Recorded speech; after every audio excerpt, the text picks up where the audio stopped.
Hi. Verse number 102 in the Gospel of Thomas is about the dog in the manger, which is almost word for word lifted from a 500 to 600 year earlier fable from Aesop. I want to talk about that in this video. A month ago, I posted a video called Nesting an Inner Spiritual Teaching Inside of a Verse. And what I did in that is demonstrate how you take a spiritual teaching. In this case, I used a verse that I made up on my own that was intended to teach letting go. Let go, a very short, simple verse. And I made the verse up myself so that nobody can argue the interpretation. I used to go through interpretations with people on what I suspected masters of antiquity were trying to tell us, and people with differing ideas would always stop you and argue and tell you you're wrong. And you couldn't get your ideas out.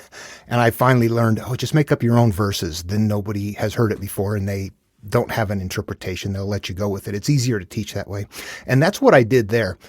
However, in showing how that was done, I also want to take the next step now and go into the real world where there are, in this case, there's a very incredibly easy to spot verse from Aesop's Fables that appears in, I was going to say the Nag Hammadi. It actually appears in the Gospel of Thomas. The Gospel of Thomas is a collection of Jesus sayings. It's not Gnostic. But you can see that whoever wrote the Gospel of Thomas definitely had access to Aesop's Fables. But this one made it over almost word for word with one variation. In Aesop's Fables, the teaching is a fable.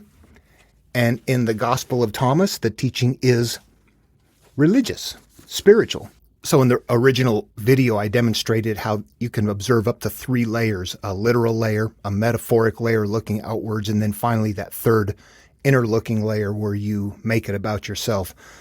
But I was also demonstrating how you can take that same verse and have it sound something very plain language, have it sound something that maybe a Stoic would have said, have it sound like something that Buddha would have said, have it converted into something that a teacher that is descended from the God of Abraham would say, where it can take all of those forms and that all of those religions are shells.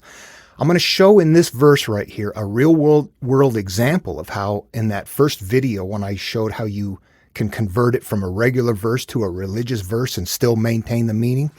That's what this is about. My name is Dan, and I'll post a link below to the video where that started. But in the meantime, let me go ahead and just jump right into it here.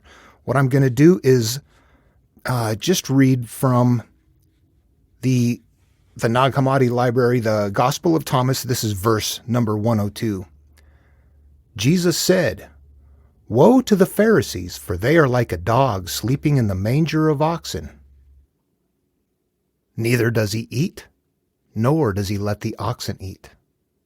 Okay, 500 to 600 years before the Gospel of Thomas was authored, Aesop's Fables. The source is from Greece, approximately 500 to 600 before Christ. It's verse number 72, and it's called The Dog in the Manger. A dog was lying in a manger on the hay which had been put there for the cattle. And when they came and tried to eat, he growled and snapped at them and wouldn't let them at their food. "What a selfish beast," said one of them to his companions. "He can't eat himself, and yet he won't let those eat who can."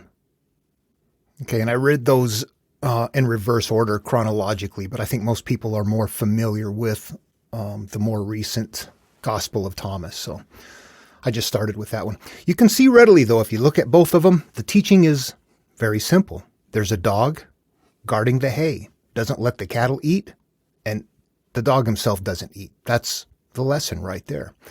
What makes one of them a fable in Aesop's work is that there are not humans involved. In Fables, there might be humans, but they're not the primary players. They're in the background. The primary players are animals, inanimate objects, concepts. And that's how the learning takes place. It's a fun way to teach stories. They're still about the person. They contain moral and life lessons that are important. And if you go back and watch the first video, you will see a very simple thing where I took a verse that said, "An anchored ship will not sail," and converted that into a religious verse by saying, "An anchored ship cannot sail, saith the Lord. Bingo, that's it. That just changed the conceptual layer 2 right there. Standing alone by itself, it doesn't help, but contained in a big body of work, there's a lot of dynamics that go into that.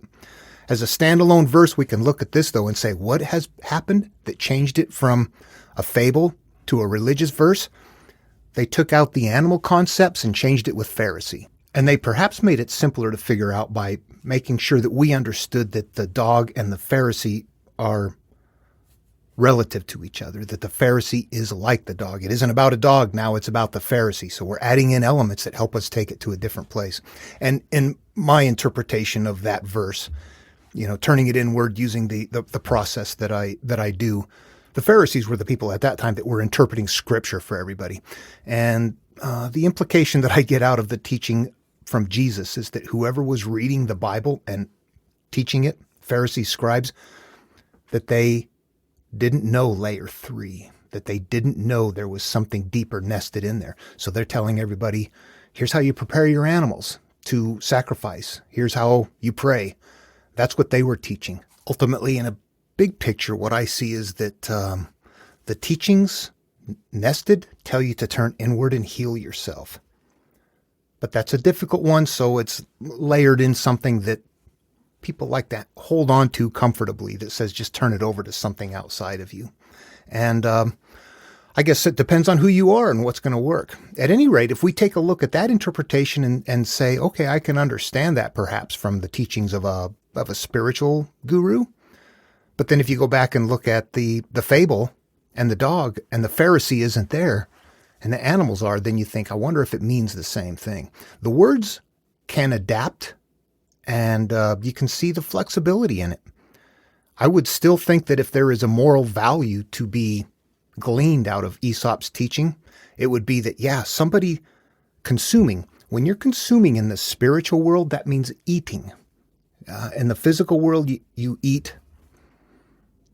You're eating food. You're eating nutrition for your physical body. When you are eating in the spiritual world, you are eating for your mind. You're learning. You are developing. You are meditating. You are whatever it is we do that networks our brains and makes us into what we are.